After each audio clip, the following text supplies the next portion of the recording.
अस्सलाम वालेकुम स्टूडेंट्स। हम लोग केमिस्ट्री में सेकंड चैप्टर को डिस्कस कर रहे हैं।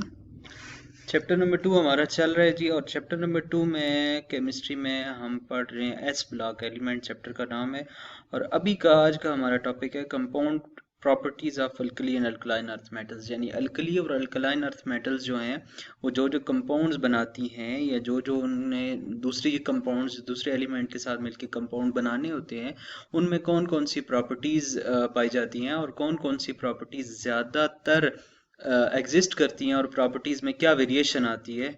सो ये सारी चीज़ें हम यहाँ पे इन इस टॉपिक में डिस्कस करने वाले हैं। ठीक है जी।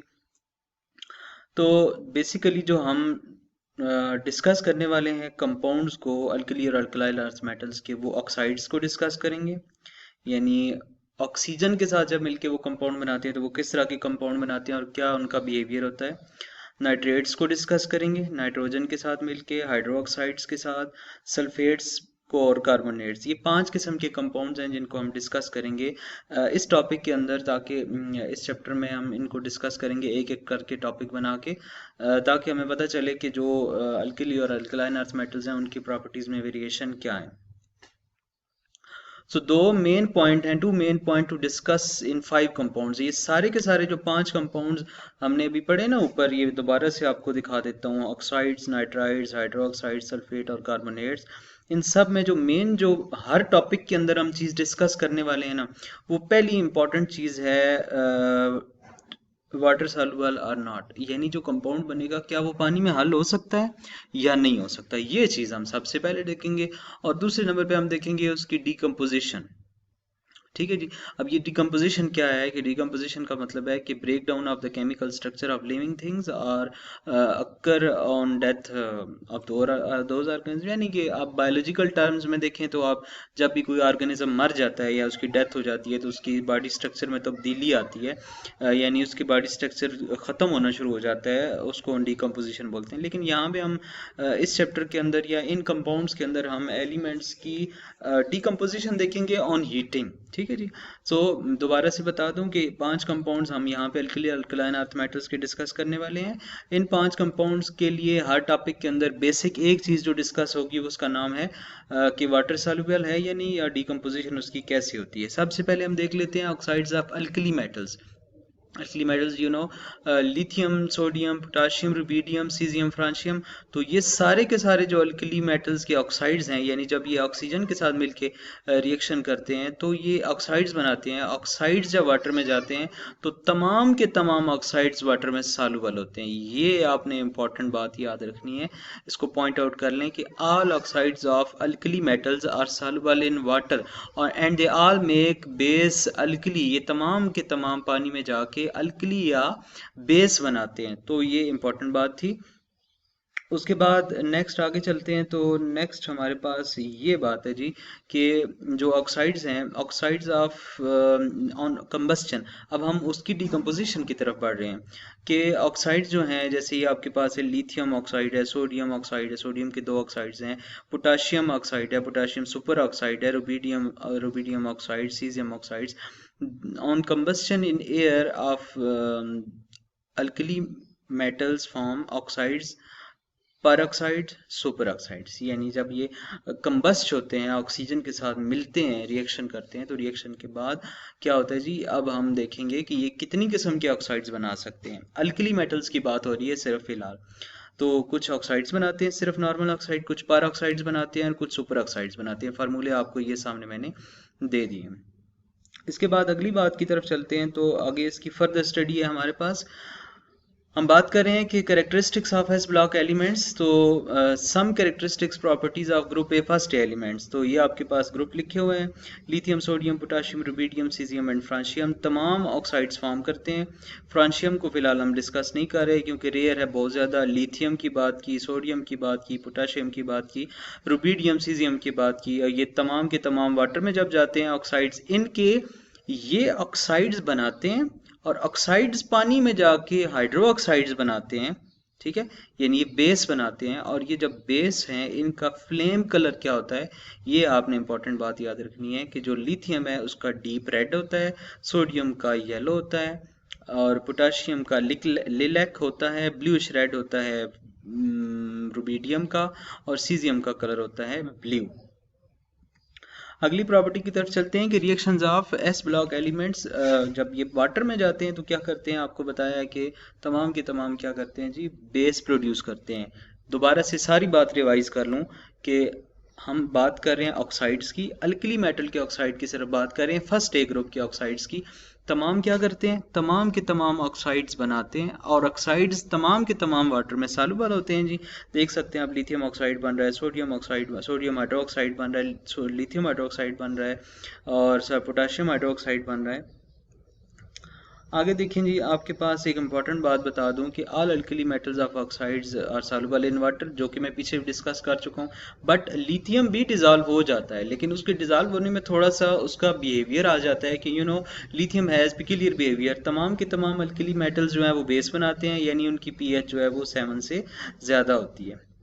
लिथियम ऑक्साइड की बात कर लेते हैं, इंपॉर्टेंट है। Behaves as a typical oxide, react vigorously with water formed alkaline solution, यानी बेस प्रोड्यूस करता है। Acid minerals, acid oxides absorb carbon dioxide and this reaction, आपके सामने रिएक्शन भी लिखा हुआ है। इसके बाद इसका मेल्टिंग और बॉइलिंग पॉइंट भी उसने बता दिया, हाइड्रोजन को रिलीज करने का, और ये इक्वेशन नीचे लिखी हुई है, Li2O plus H2O goes to Li2LiOH, ये बेस लिथियम हाइड्रोक्साइड इसका नाम है, और ये बेस प्रोड्यूस किया लिथियम ने। आगे हम चलते हैं कि अब हम बात करते हैं oxides of alkaline earth metals. ठीक है जी, magnesium and strontium burn in oxygen to form oxides, while barium oxide peroxide, magnesium oxide are more covalent while the other oxides are ionic. Beryllium oxide is amphoteric in nature and magnesium, यानी ये हमने बता दिया कि कौन कौन से normal oxide बनाते हैं और कौन कौन से सुपर ऑक्साइड, कौन से पर ऑक्साइड बनाते हैं। आगे जी, alkaline earth metals are less soluble in water, ये अब हम सॉल्युबिलिटी की तरफ जा रहे हैं कि उनकी सॉल्युबिलिटी वाटर के अंदर क्या है। सो वाटर के अंदर उनकी सॉल्युबिलिटी क्या है कि आप सिर्फ इतना याद रख लें कि first two elements beryllium magnesium they are insoluble in water. ठीक है जी, जब हम टॉप टू बॉटम मूव करते हैं तो तमाम के तमाम बाकी जो नीचे पड़े हुए हैं वो सब डिजॉल्व होना शुरू हो जाते हैं वाटर के अंदर, यानी टॉप टू बॉटम हम बोलते हैं कि अल्कलाइन अर्थ मेटल्स के जितने ऑक्साइड्स हैं तमाम की जो सॉल्युबिलिटी है वो पानी में इंक्रीज होती है टॉप टू बॉटम। ये होगी उसकी सॉल्युबिलिटी इन वाटर। अब बात करते हैं कि हमने एक इंपॉर्टेंट शॉर्ट क्वेश्चन इससे अंदर से लिया। शॉर्ट क्वेश्चन ये है कि आपका जो बेरिलियम ऑक्साइड है सबसे ऊपर वाला है, beryllium, magnesium, calcium, strontium, barium, radium, ये आपका है अल्कलाइन अर्थ मेटल का ग्रुप। तो ये तमाम जो अल्कलाइन अर्थ मेटल हैं they are all making oxides, but beryllium oxide and magnesium oxides are insoluble in nature. Now an important short question, that beryllium oxide is amphoteric in nature. What does meant by amphoteric? आपके ख्याल में ये amphoteric का मतलब क्या है? amphoteric का मतलब है कि ऐसी